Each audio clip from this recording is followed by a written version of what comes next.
Kenakalan remaja. Pada zaman sekarang ini tidak jarang kita sering mendengar berbagai pemberitaan mengenai perbuatan kriminalitas yang terjadi di negeri tercinta kita ini. Kerusakan moral sudah merebak di seluruh lapisan masyarakat, mulai dari anak-anak sampai orang dewasa serta orang yang sudah lanjut usia. Termasuk yang tidak luput dari kerusakan moral ini adalah remaja. Para ahli sependapat bahwa remaja adalah mereka yang berusia 13 sampai 18 tahun. Pada usia tersebut, seseorang sudah melampaui masa kanak-kanak, namun masih belum cukup matang untuk dapat dikatakan dewasa. Ia berada pada masa transisi dan pencarian jati diri, yang karenanya sering melakukan perbuatan-perbuatan yang dikenal dengan istilah kenakalan remaja.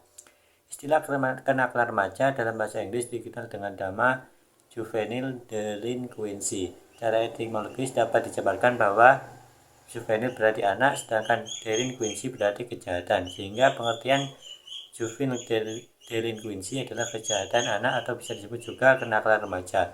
Sedangkan secara etimologi, menurut Warsito, kenakalan remaja merupakan sesuatu pelanggaran batas-batas konsep nilai dan norma-norma kewajaran yang berlaku dalam masyarakat, yang berarti dapat menyimpang, bertentangan, bahkan merusak norma-norma. Jadi dapat disebutkan kenakalan remaja adalah segala tindakan atau perbuatan yang menyimpang dari norma-norma hukum yang dilakukan oleh remaja. Masa remaja erat kaitannya dengan kenakalan remaja. Secara umum merupakan masa peralihan atau transisi dari masa anak-anak ke masa remaja. Sebenarnya kenakalan remaja itu timbul akibat dari ketidakmampuan anak dalam menghadapi tugas perkembangan remaja yang harus dipenuhinya. Pada masa remaja banyak sekali perubahan yang terjadi pada diri anak, baik dari segi psikis maupun fisiknya.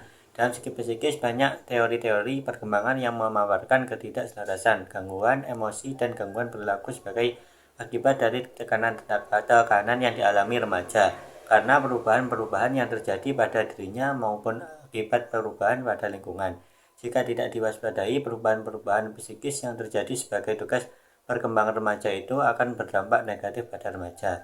Secara umum, perilaku menyimpang yang dilakukan oleh remaja pada masa sekarang ini meliputi seks pranikah atau kehamilan yang diinginkan dan aborsi, pernikahan usia remaja, miras dan narkoba, tawuran dan HIV. Saat ini kenakalan remaja sudah diambang sangat mengkhawatirkan, lebih lagi pada masalah obat-obatan atau narkoba.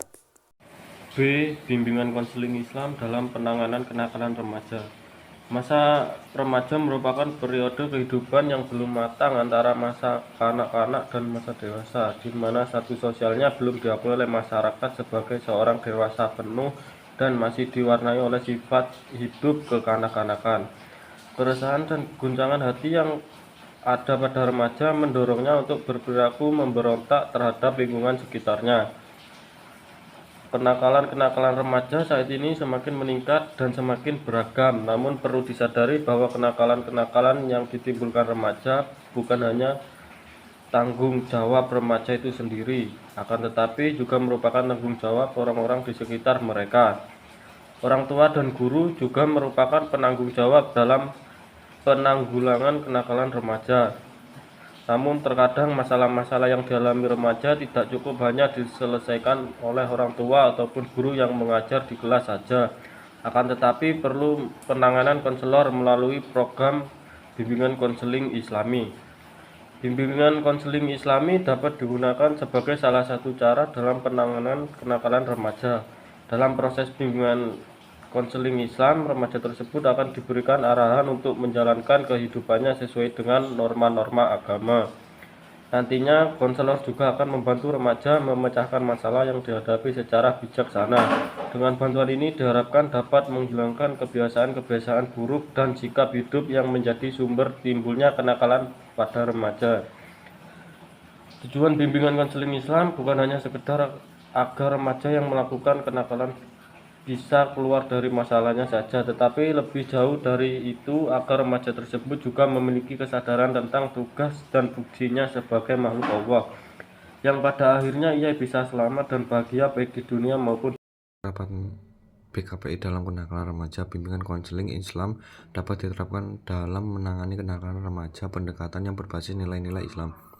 Pendekatan ini menekankan pengenalan remaja pada jati diri mereka sebagai hamba Allah yang memiliki tujuan hidup jelas, yaitu beribadah kepadanya. Dengan menggunakan pendekatan ini, konselor mendorong remaja untuk bertobat dan berkomitmen memperbaiki diri sesuai ajaran Islam. Proses bimbingan dimulai dengan memahami akar masalah yang menyebabkan kenakalan, seperti kurangnya perhatian keluarga, lingkungan yang kurang kondusif, atau lemahnya pemahaman agama, serta pendekatan spiritual seperti mengajak remaja meningkatkan ibadah, memperbanyak doa, dan mendalami agama. Selain itu, konselor bisa memberikan solusi praktis untuk mengatasi pengaruh lingkungan negatif, misalnya dengan mengarahkan remaja bergabung dalam komunitas Islami atau kegiatan positif yang mendukung pengembangan diri.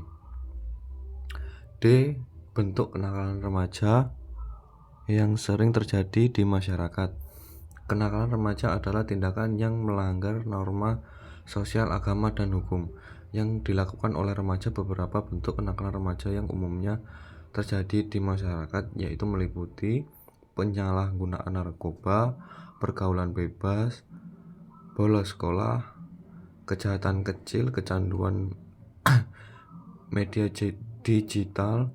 Faktor penyebab mencakup kurangnya perhatian keluarga, pengaruh lingkungan negatif, lemahnya pendidikan moral, dan rendahnya kesadaran spiritual. Yang E, bimbingan konseling Islam dalam mengatasi kenakalan remaja.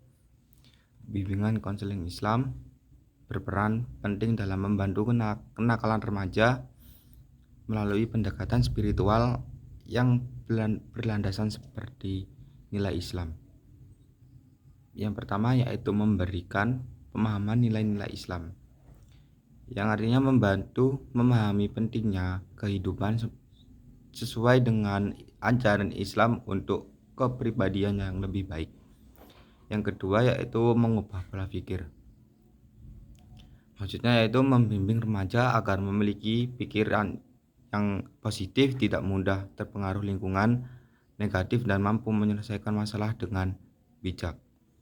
Yang ketiga yaitu mengatasi krisis identitas, yang artinya yaitu menanamkan nilai spiritual untuk membantu remaja menemukan jati diri yang kokoh berdasarkan keamanan dan akhlak yang baik. Yang keempat yaitu memberikan dukungan emosional, membantu remaja yang memiliki masalah emosional melalui nasihat Islam yang penuh kasih sayang dan empati. Terus membangun kesadaran dan tanggung jawab moral, menanamkan pentingnya tanggung jawab kepada diri sendiri, keluarga dan masyarakat,